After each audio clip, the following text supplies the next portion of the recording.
Mana diera, to kwa ng'iyo kuma wasechope nyaka sani kaka nosingo, nitiere okang' mosetimo mopogore opogore. Magi chako kuom gedo kuonda hubs, masani ma empower digital talents, kaka isewacheno.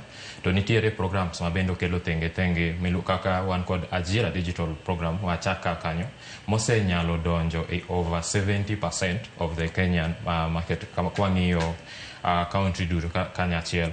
Yudo ka gise set up various hubs mopogore opogore, Kisumu kidhiyo inyalo yudo gi, tiyudo bende ko jatend piny osemedo siho tend counties bende mondo bed gi partnership kod startups matindo machung' mondo okel kanyakla rowere mondo puonjgi tijegi.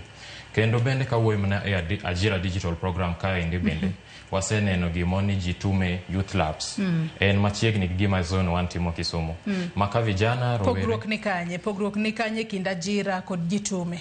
Jitume konyo rowere kod ojande mose yudo idea mose somo gimoro. Koro gidwa chako kongo ohala gimoro kata gidwa yudo access ma digital jobs mwawachogi. Koro jitume program biro to miyo gi puodhruok kata mentorship.